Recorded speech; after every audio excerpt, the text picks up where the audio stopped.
ఓం నమస్తే. నేను doctor Venkata Chaganti, president, university of applied Vedic sciences. ఈరోజు కొద్దిగా బాధాకరమైన విషయం మనం చర్చించుకోబోతున్నాం. అంటే నేను మాట్లాడతాను, మీరు వింటారు, మీలో మీరు గొణుక్కుంటారు. అది చర్చ అన్నమాట ఇప్పుడు మన ఇద్దరి మధ్యలో. సో ఇప్పుడు ఏంటంటే,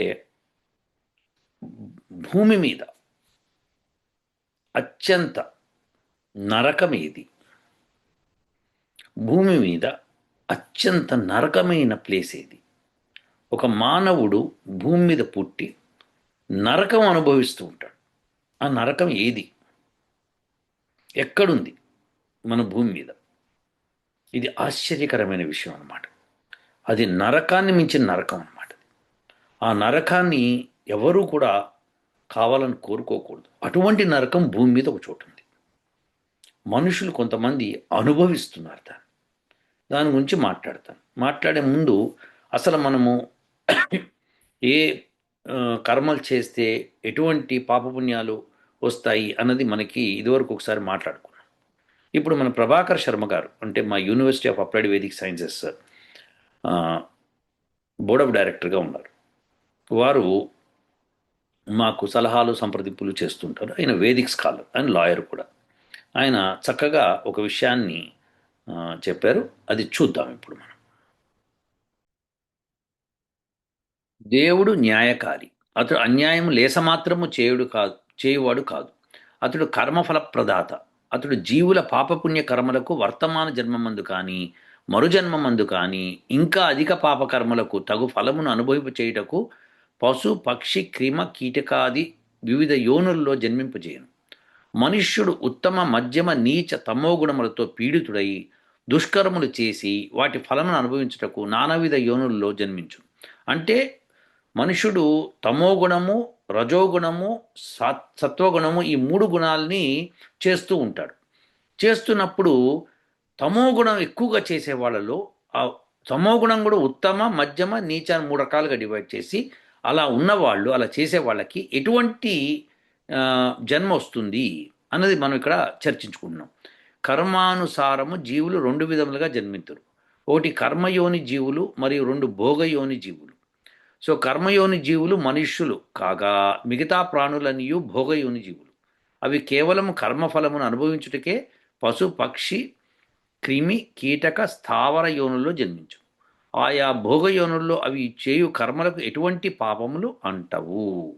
సో పశువులు చేసే పాపం అంటూ ఏమి ఉండదు. అవి భోగ్య జీవులు మాత్రమే. అంటే కేవలం తింటాయి, తర్వాత మన పిల్లల్ని పుట్టించటము అలాంటివి చేస్తుంటాయి అన్నమాట. సో అంటే దాని ఆ యొక్క సంభోగంలో పాల్గొంటాయి. సో ఇలాంటివి చేస్తాయి కాబట్టి వాటికి పాపపుణ్యాలు అంటవు.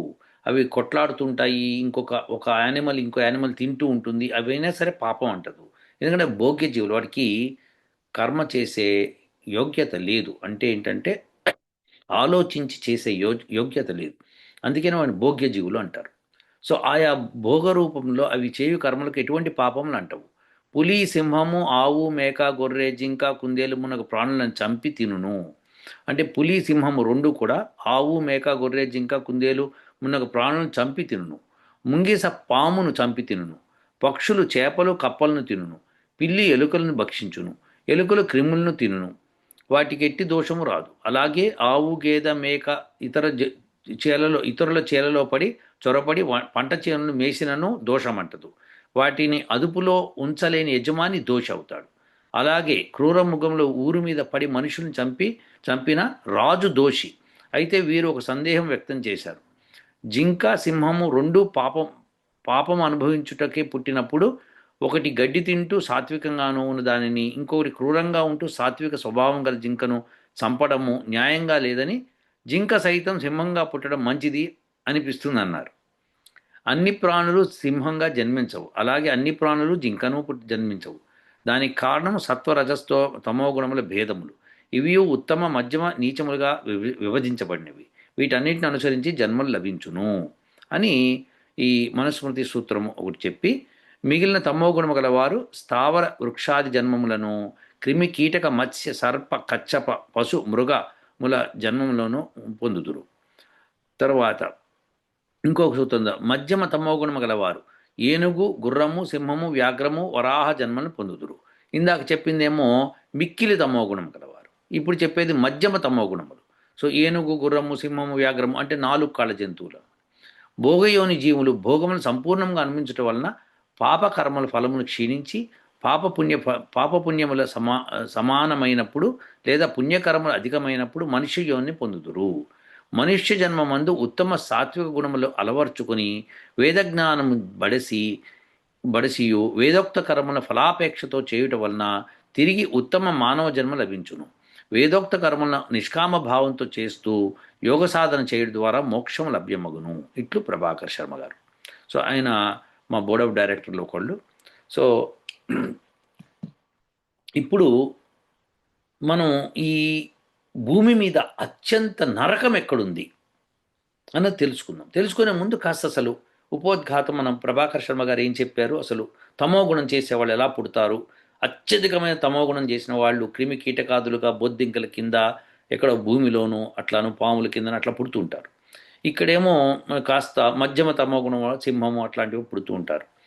అట్లనే ఇంకా తక్కువ తమోగుణం చేసిన వాళ్ళు జింక లేళ్ళు కింద పుడుతూ ఉంటారు. ఇలా జరుగుతుందన్నమాట. అయితే ఇదంతా బాగానే ఉంది, కానీ భూమి మీద అత్యంత నరకమైన ప్లేస్ ఏమిటి, అసలు అక్కడ ఎవరు పుడతారు అనేది మనం తెలుసుకోవాలి. సో దానికి నిన్నను మొత్తానికి ఒక న్యూస్ చూశాను. ఆ న్యూస్ ఏంటంటే ఫస్ట్ పోస్ట్లో వచ్చింది పల్కీ శర్మ గారిది. అదొకసారి చూసి మాట్లాడుకుందాం మనము. ఇక్కడ చూడండి, Taliban beating wives is okay if no bones are broken. ఇది ఈమె ఈ న్యూస్ ఛానల్లో ఒక 6 నిమిషాల సేపు మాట్లాడారు పల్కీ శర్మ గారు. అది నేను మొత్తం విన్నానండి. అయితే ఇప్పుడు తాలిబాన్ కొత్త రూల్ ఏంటంటే భర్తలు భార్యల్ని కొట్టేయచ్చు, ఇష్టమైన కొడుకు, కానీ ఆమెకి ఒక దెబ్బ కూడా తగిలినట్టు కనిపించకూడదు.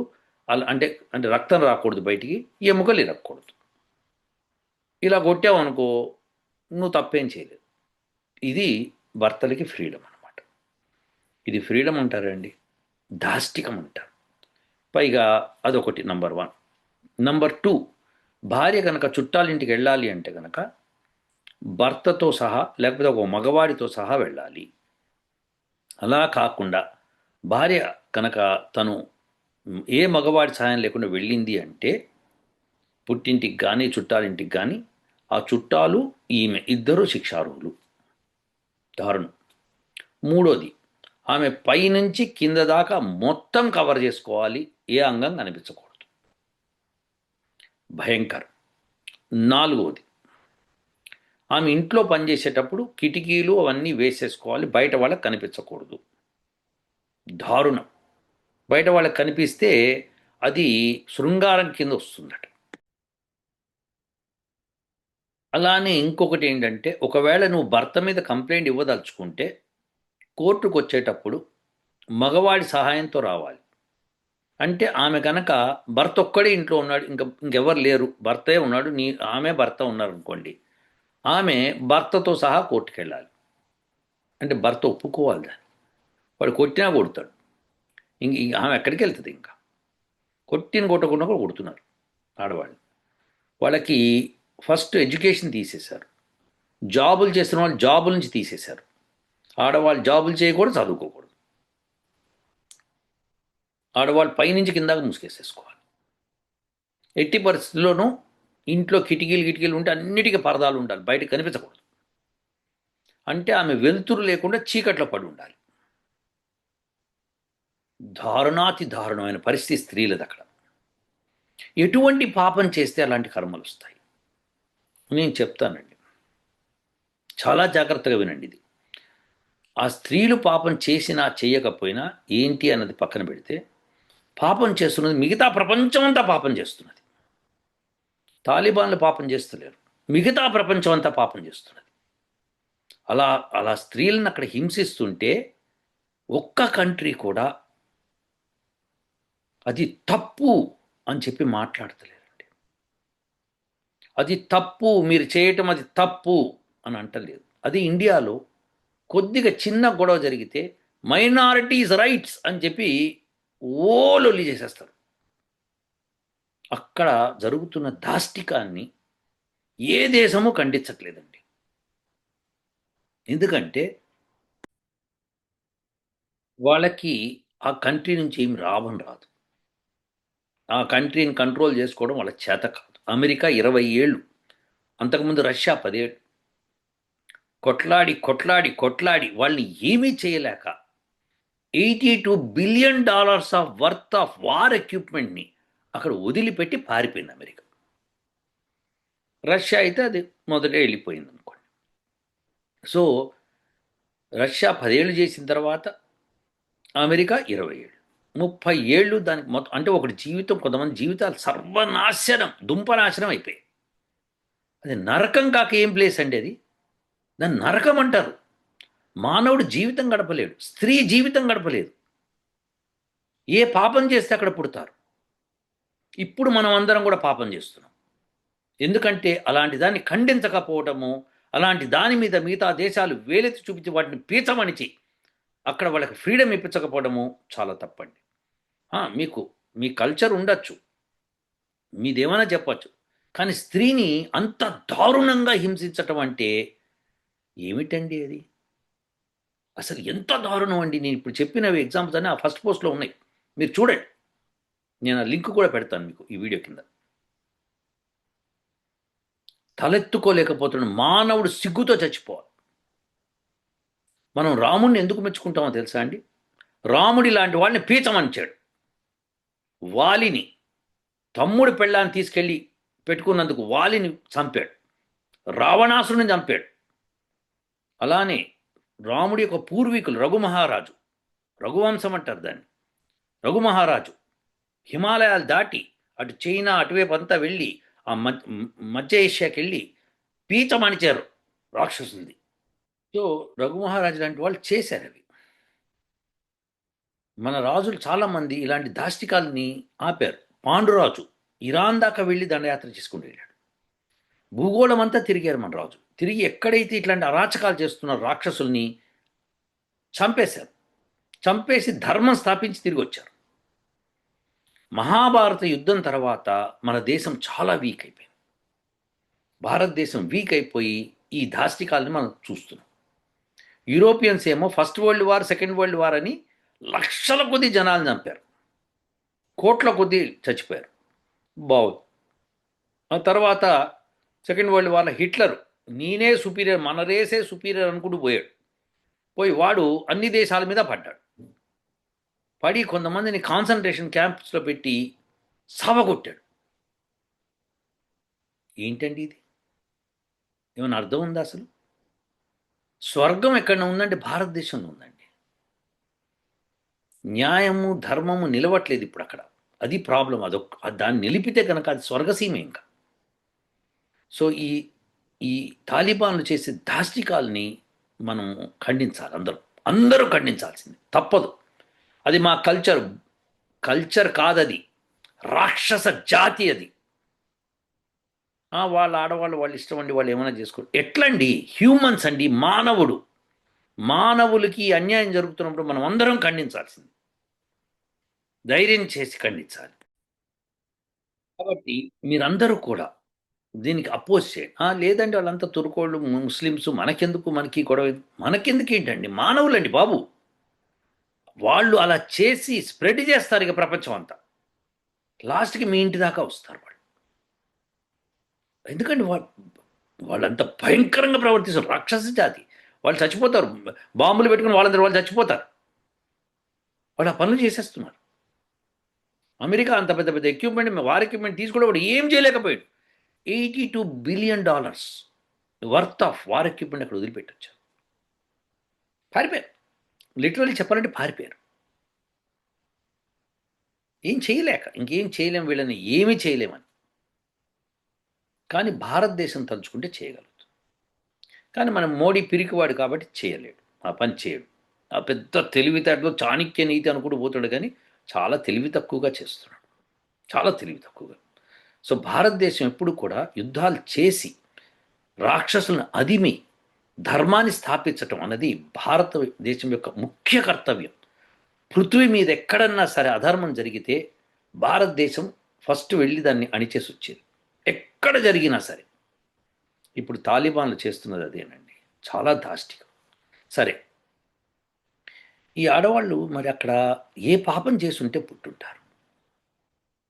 ఇది ప్రశ్న. దానికి సమాధానం ఏంటంటే, ఎప్పుడైతే మనిషి ఇమ్మోరల్ తయారవుతాడో, అలానే అతను, ఆమె కానీ అతను కానీ బాగా ప్రాస్టిట్యూషన్కి అలవాటు అవుతాడో, ధర్మం తప్పుతారో,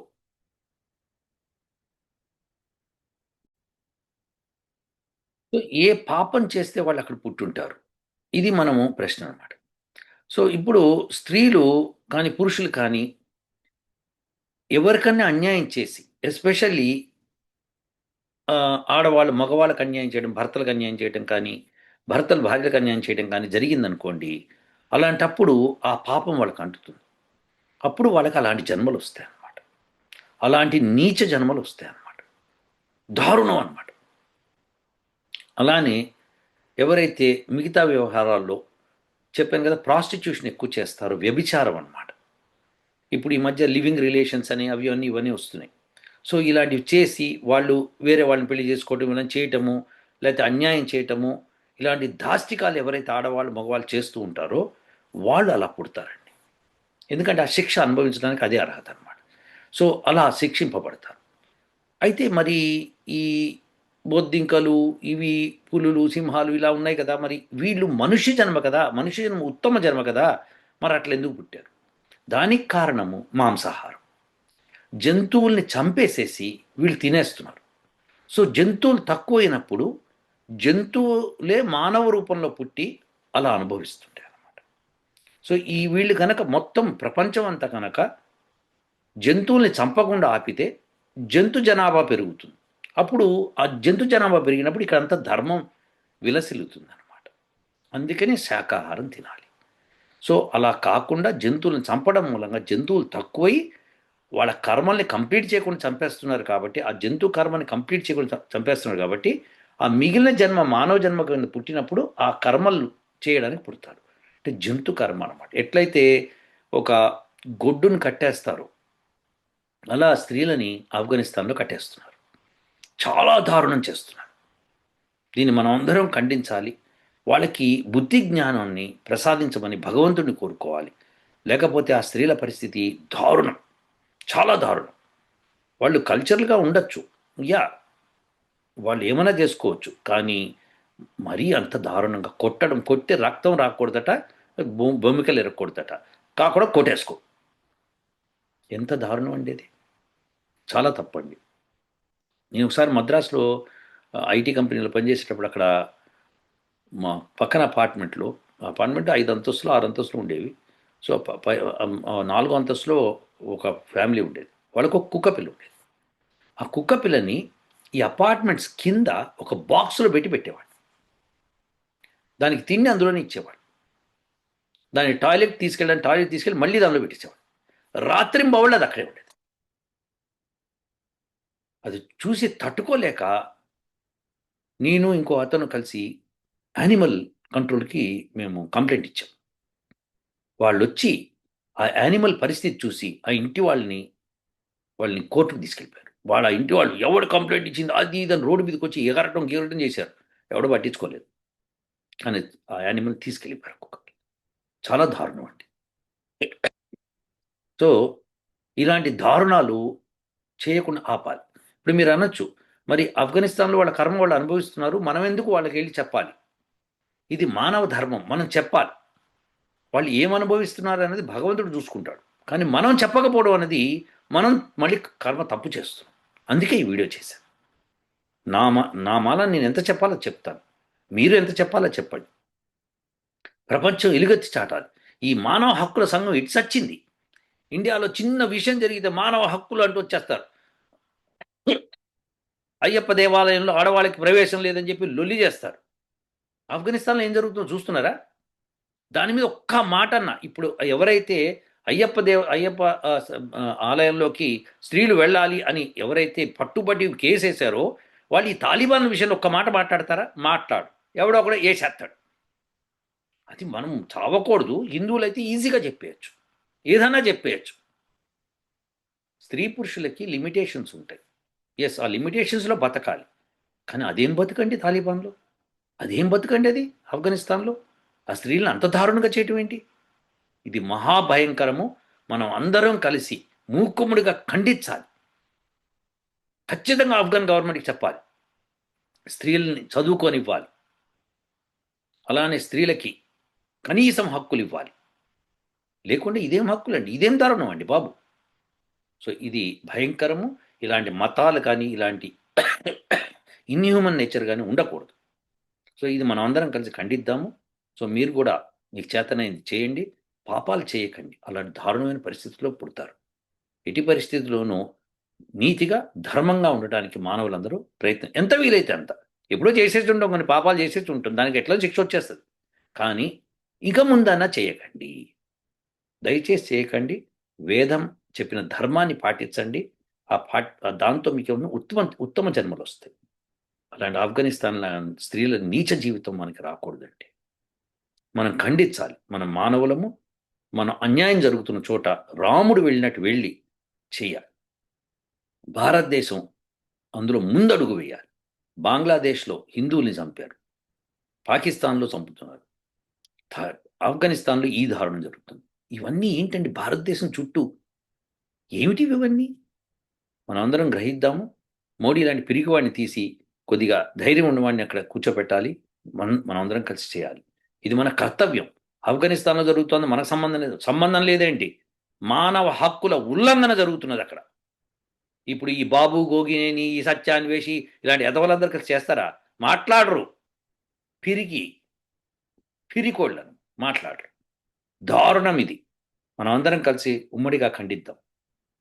ఖండించి వాళ్ళందరికీ మంచి జన్మ, మంచి అవకాశము ఇచ్చి వాళ్ళకి ఫ్రీడమ్ ఇవ్వాలని భగవంతుడిని కోరుకుంటానండి. ఓ